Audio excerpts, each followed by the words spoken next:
Imaginez que vous êtes assis dans une chambre calme et chaleureuse, un soir doux au crépuscule. La lumière douce et dorée d'une lampe de bureau se déploie, emplissant chaque recoin de la pièce d'une chaleur réconfortante qui vous invite instantanément à la détente et à la sécurité. Dehors, à la fenêtre, le ciel nocturne scintille de myriades d'étoiles lointaines, pareil à des joyaux précieux sur un tissu de velours infini tissé de l'obscurité cosmique, clignotant en silence comme pour murmurer des secrets ancestraux. Je suis assis juste à côté de vous, ma voix est douce et mesurée, sans la moindre hâte, comme si je tissais pour vous un conte enchanté surgi des abysses du cosmos, une narration imprégnée de merveilles et de la magie insondable de l'univers. Cette histoire, c'est vous qui la déterminez par votre imagination, elle raconte qu'au sein de l'immensité incommensurable du temps et de l'espace, existent d'innombrables versions de vous-même, chacune menant une existence radicalement différente. Ce récit touche profondément votre cœur, car il ne se contente pas d'énumérer aridement des faits scientifiques, il s'agit d'un voyage empli d'infinies possibilités, de l'espoir le plus pur et d'une stupéfaction infinie devant la puissance extraordinaire de la conscience humaine, qui nous propulse dans un monde dépourvu de frontières. Ensemble, nous plongeons dans tous les détails, nous explorons les moments décisifs de cette épopée, nous ressentons les émotions des génies qui ont percé les mystères de l'univers. Je dépeins cette histoire avec une vivacité telle qu'elle se déroule devant vos yeux comme un film époustouflant et captivant, débordant de prodiges, de significations profondes et d'une vitalité palpable. Commençons maintenant par votre propre vie. Imaginez un instant où vous deviez prendre une décision vraiment cruciale, peut-être celle de partager votre existence avec l'être aimé. En cet instant précis, votre cœur bat la chamade, l'air autour de vous semble alourdi par une tension palpable, comme si le monde entier retenait son souffle. Et c'est dans cette fraction de seconde où vous prononcez « oui » ou où vous optez pour ce choix que se produit quelque chose d'extraordinaire. L'univers ne poursuit pas simplement son cours en une ligne unique, mais il se divise en deux mondes radicalement distincts, chacun empruntant un chemin indépendant et irrévocable. Dans l'un de ces mondes, vous devenez un époux fidèle ou une épouse dévouée. Chaque matin, dans la lumière dorée du soleil levant, vous enlacez tendrement votre partenaire, vous vous transformez en un père aimant ou une mère attentionnée. Sur des routes bordées d'arbres verdoyants, vous apprenez à votre enfant à faire du vélo, la maison résonne du rire de toute la famille, un éclat de joie qui sonne comme une symphonie allègre et harmonieuse, où chaque note évoque la plénitude d'une vie partagée. Dans l'autre monde, vous incarnez un aventurier audacieux ou une aventurière intrépide. Vous marchez seul à travers les artères grouillantes d'une grande ville, le vent ébouriffe vos cheveux, vous ressentez une liberté absolue, mais lors de certaines nuits froides sous la lueur lunaire, vous affrontez aussi une solitude profonde, un vide qui creuse l'âme comme un écho distant des choix passés. Ces deux versions de vous existent simultanément, mais séparées à jamais, telles deux rivières se jetant dans l'océan infini de l'être, s'éloignant l'une de l'autre dans une dérive éternelle, pourtant unies par le flux même de l'existence. Le plus stupéfiant, c'est que vous prenez des décisions à chaque seconde, à chaque instant de votre vie. Que vous choisissiez le matin un bol de céréales ou une tranche de pain grillé, quelle rue vous empruntez pour vous rendre au travail, que vous murmuriez des mots tendres à votre bien-aimé ou que vous gardiez le silence, chaque choix, si infime soit-il, fait bifurquer l'univers et engendre, dans le vide colossal du cosmos, d'innombrables versions alternatives de vous-même. Imaginez une brise cosmique légère qui vous souffle à l'oreille, comme un souffle chaud et complice, que précisément en cet instant, des millions, voire des milliards d'autres versions de vous mènent une existence entièrement différente. Cette brise émane des profondeurs infinies de l'univers, éveillant votre imagination, elle signale des possibilités sans limite, invitant l'esprit à s'aventurer au-delà des horizons visibles. Mais que se passerait-il si ces univers divergents pouvaient un jour se frôler ?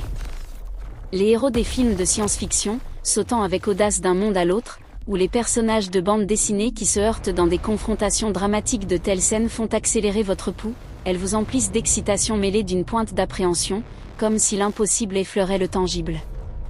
N'avez-vous pas, dans la vie réelle, rêvé d'une autre version de vous-même, ou ressenti ce sentiment familier de déjà-vu qui vous hante ? À chaque occurrence, une question surgit inévitablement, cela pourrait-il exister pour de bon ? Les scientifiques classent l'idée des univers parallèles en 4 niveaux distincts. Les ramifications issues de vos décisions, que nous venons d'évoquer, ne constituent que le premier niveau. Tous ces 4 niveaux reposent sur des fondations solides de la physique moderne. Jusqu'à l'année 2025, les observations réalisées avec le télescope spatial James Webb et les modèles ultra précis issus de supercalculateurs ont fourni de plus en plus d'indices suggérant que la portion observable de l'univers n'est qu'un fragment infime d'un multivers bien plus vaste. Le télescope James Webb continue de livrer des images détaillées de l'époque la plus primitive de l'univers, révélant précisément la genèse des galaxies. Ces données renforcent de manière croissante l'existence d'un multivers. Elles permettent de comprendre avec une précision accrue la vitesse d'expansion et la structure de l'univers, augmentant ainsi la probabilité de l'existence d'univers parallèles. Par exemple, en mars de l'année 2025, le télescope a détecté une préférence inattendue dans la direction de rotation des galaxies, où la majorité d'entre elles tournent dans le sens horaire par rapport à notre Voie lactée, un phénomène qui soutient la théorie selon laquelle les trous noirs pourraient enfanter de nouveaux univers, fournissant ainsi de nouveaux mécanismes pour l'émergence d'un multivers. Des études approfondies, comme celle menée par l'astronome Lior Shamir de l'Université d'État du Kansas, ont analysé 263 galaxies lointaines et révélé que 2/3 d'entre elles présentent cette rotation préférentielle, défiant les attentes d'une distribution aléatoire et évoquant des dynamiques cosmiques primordiales qui pourraient indiquer des naissances multiples de réalités.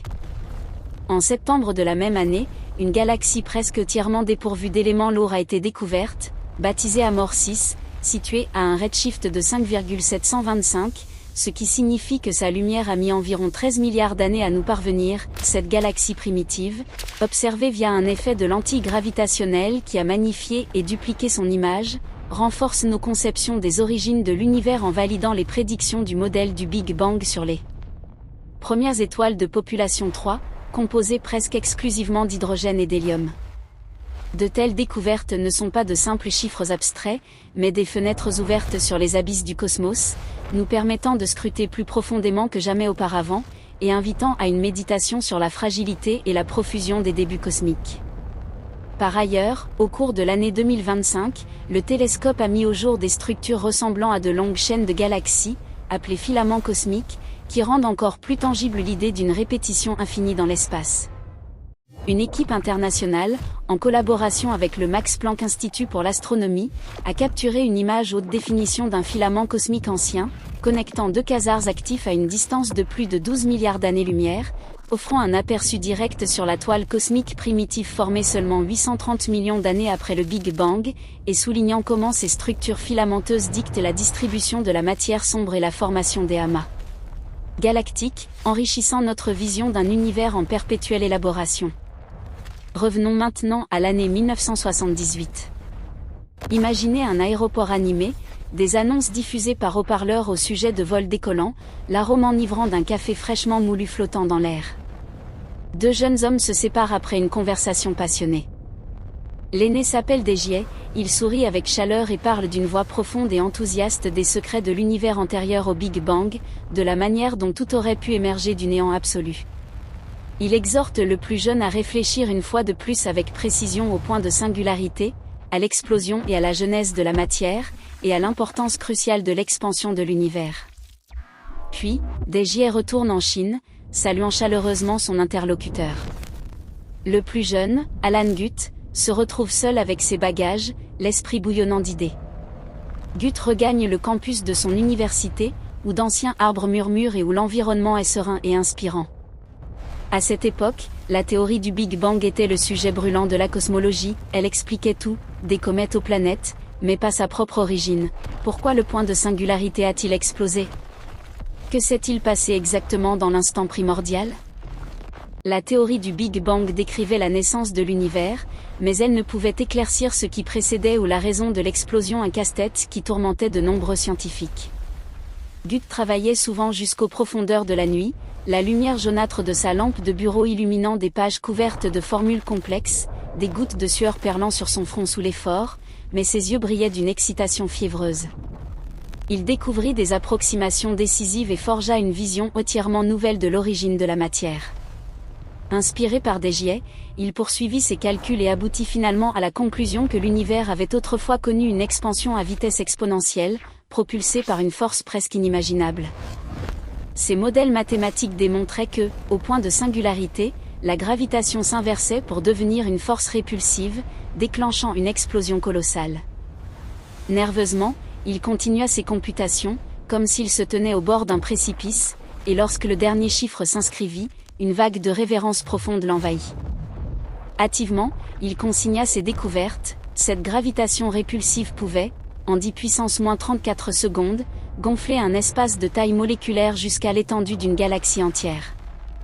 Imaginez cela, l'espace se refroidit abruptement, des particules primordiales scintillent comme de la poussière stellaire, une explosion destinée à durer des milliards d'années s'allume, d'innombrables étoiles commencent à luire, les galaxies tournoient majestueusement avec leurs bras spiraux, notre système solaire naît, embrassant une terre d'un bleu éclatant où nous, humains, vivons avec un cœur rempli d'amour et de soif de découverte.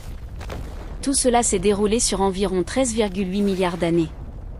Guth baptisa sa théorie la théorie de l'inflation cosmique, un nom chargé d'énergie et de vitalité, évoquant un souffle primordial qui anime l'ensemble du cosmos. La théorie de l'inflation explique à la perfection la croissance fulgurante de l'univers primitif et s'accorde admirablement avec toutes les observations ultérieures. Jusqu'en 2025, Guth a démontré dans de nouvelles synthèses, comme sa conférence sur l'espace de phase infinie et la flèche du temps à double tête, comment l'inflation s'intègre à la gravité quantique, expliquant avec une précision accrue les fluctuations de densité dans l'univers naissant et résolvant des énigmes persistantes telles que le problème d'horizon qui questionne l'uniformité thermique de l'univers malgré sa vastitude et le problème de platitude, ou la géométrie presque euclidienne de l'espace-temps semble trop fine pour être fortuite. Ces intégrations transforment ces anciens dilemmes en éléments naturels de l'histoire dynamique de l'univers, où l'inflation agit comme un levier cosmique amplifiant les minuscules irrégularités quantiques en structure à grande échelle que nous observons aujourd'hui. Avec cette théorie, Guth sillonna les États-Unis, de conférence en conférence, partageant ses révélations d'une voix passionnée.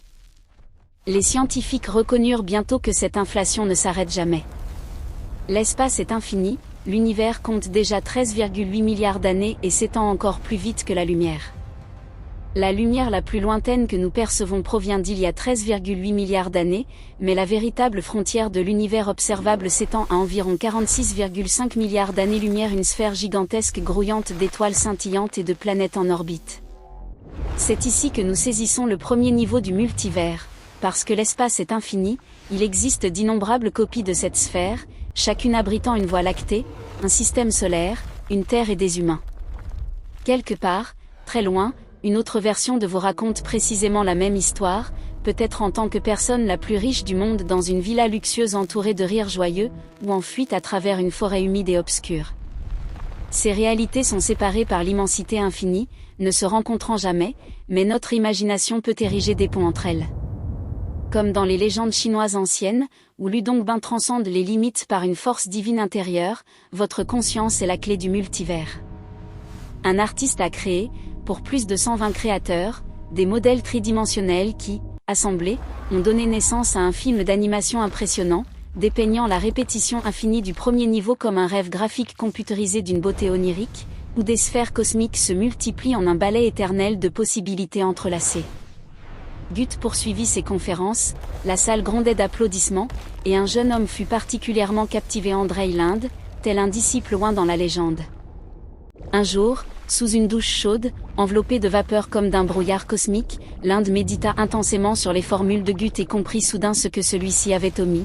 Pourquoi le point de singularité a-t-il explosé? Qu'y avait-il avant le Big Bang?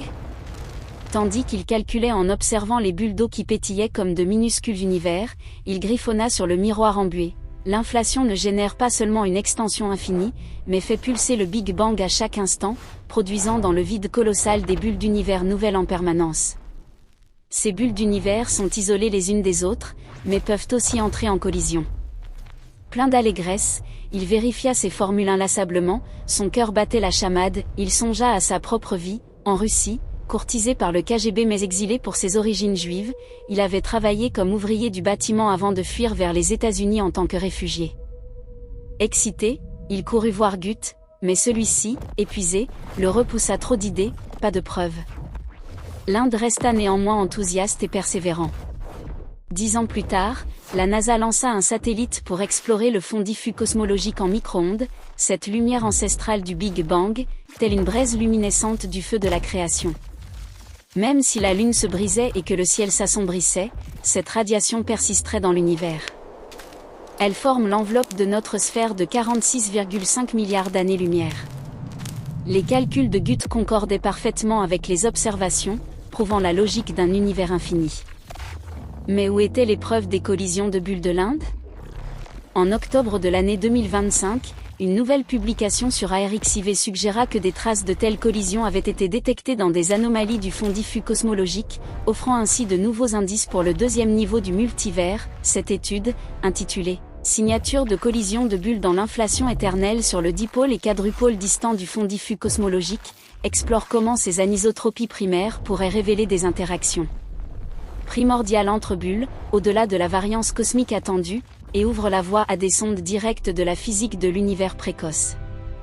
En août de la même année, l'analyse du point froid, cette région inhabituellement froide dans le fond diffus cosmologique, a renforcé cette hypothèse de collision d'univers parallèles, en écartant les explications basées sur des vides cosmiques et en approfondissant notre compréhension des irrégularités primitives, où des chercheurs comme Elena Vance et Matteo Castillo ont modélisé des signatures potentielles de nouvelles physiques, rendant observable ce qui n'était qu'une spéculation théorique.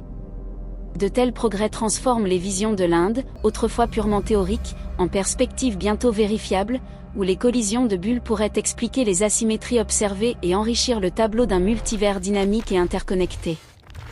Parallèlement, en Russie, un autre jeune Andrei Linde travaillait indépendamment sur les mêmes formules, fut rejeté mais publia avec espoir. Il était convaincu que les preuves viendraient.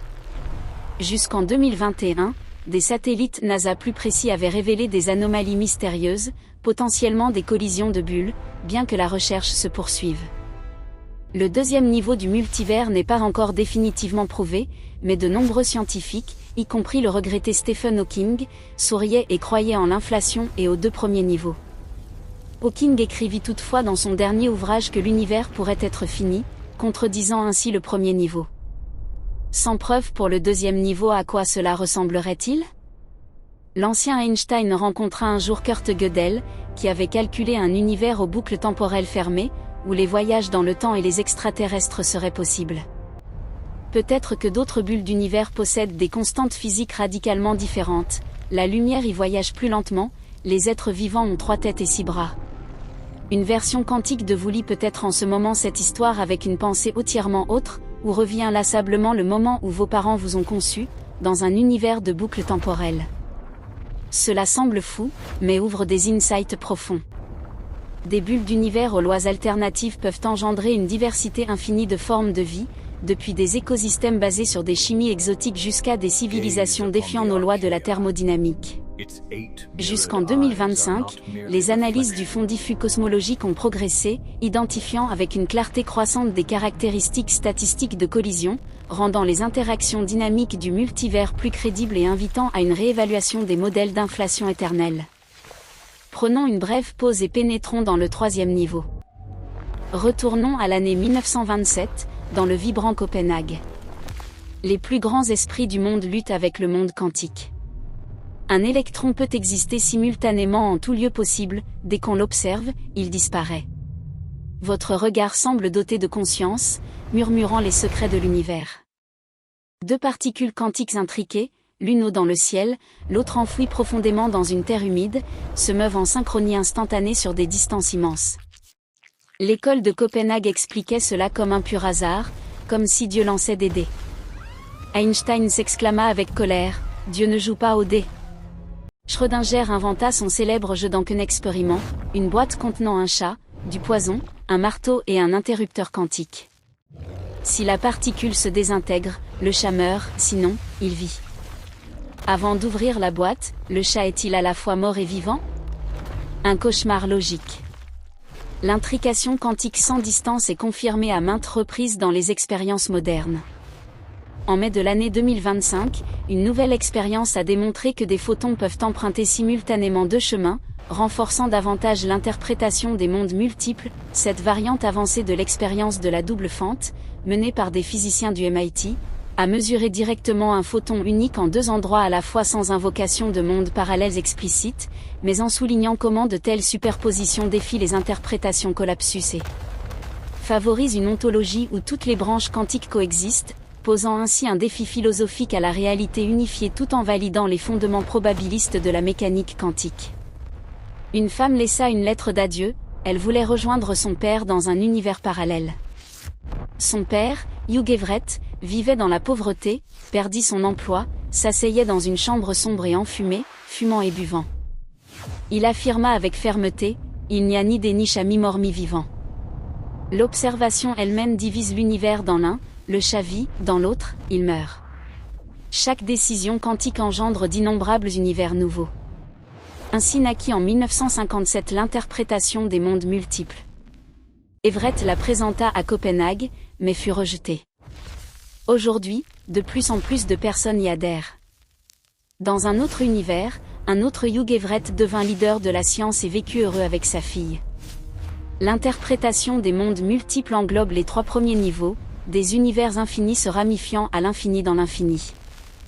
Elle explique les probabilités de la mécanique quantique en rendant toutes les possibilités simultanément réelles, influençant profondément l'informatique et la philosophie, où les algorithmes quantiques exploitent ces superpositions pour résoudre des problèmes insurmontables en calcul classique. En janvier de l'année 2025, les calculs du supercalculateur quantique Willow de Google ont suggéré des computations traversant des univers parallèles, interprétés comme un indice en faveur de l'interprétation des mondes multiples et liant cette théorie à l'essor fulgurant des technologies quantiques, où Willow, avec ses 105 qubits et sa correction d'erreurs avancée, a résolu en quelques minutes un problème qui prendrait des milliards d'années à un superordinateur classique, évoquant un « saut quantique » à travers des réalités alternatives. En août de l'année 2025, une enquête publiée dans le magazine Nature a révélé que de plus en plus de physiciens soutiennent l'interprétation des mondes multiples, bien que des divergences persistent sur les interprétations quantiques sur plus de 1100 chercheurs interrogés. Près de 48% penchent pour les mondes multiples contre 18% pour Copenhague, conférant à la théorie une profondeur philosophique accrue, où la division des opinions reflète non pas une faiblesse, mais la richesse d'un champ en pleine maturation, invitant à une dialectique entre déterminisme et pluralité ontologique. Passons maintenant au 4e niveau. Les 3 premiers niveaux supposent que les lois physiques sont identiques partout, mais que se passerait-il si la mathématique elle-même différait ? Une mathématique alternative engendrerait des univers radicalement autres, c'est le 4e niveau. S'y ajoute la théorie des supercordes, l'univers compte 9 dimensions interconnectées, des espaces quantiques, des réalités au-delà de notre imagination. Le physicien Brian Greene l'explique avec clarté et vivacité. Jusqu'en 2025, la théorie des supercordes reste théorique, mais des simulations quantiques révèlent un multivers encore plus complexe que prévu. La théorie conçoit les particules fondamentales comme de minuscules cordes vibrantes, les dimensions supplémentaires enroulées, permettant d'innombrables univers variés. Des simulations sur ordinateur quantique testent sa validité. En novembre de l'année 2025, des scientifiques ont proposé de nouvelles méthodes pour tester la théorie des cordes via des observations astronomiques, au-delà des accélérateurs de particules, par exemple en examinant la nature de l'énergie sombre. Ces approches, explorées par des équipes comme celle de Hiroshi Oguri au Caltech, visent à corréler les motifs de l'énergie sombre, cette force mystérieuse accélérant l'expansion avec les prédictions des cordes, ou des univers aux constantes cosmologiques variées pourrait expliquer la tension de Hubble, observée, rendant testable ce qui était autrefois spéculatif. En mai de l'année 2025, le physicien Karen Waffa a présenté l'hypothèse du marais, qui restreint drastiquement le nombre de modèles de multivers viables, facilitant les observations et délimitant le paysage des théories plausibles des marais impossibles, où seuls les modèles compatibles avec la gravité quantique survivent, comme discuté dans son podcast à Quanta Magazine, ouvrant un chemin lumineux vers une théorie unifiée de l'univers. Le 4e niveau n'est plus une pure abstraction, mais un sentier éclairé vers l'unification. À la fin, cette femme interrogea, « Ces univers sont-ils un destin, parallèle ou autre chose ? Cette histoire vous le dit, vous êtes le centre du multivers. Chaque décision forge de nouveaux mondes, emplis d'espoir et d'émerveillement. Chaque choix quotidien ouvre des possibilités infinies et fait de vous le véritable héros. Le message de ce récit est clair, ayez le courage de prendre de meilleures décisions, car chaque choix modèle non seulement un vous meilleur, mais un univers meilleur.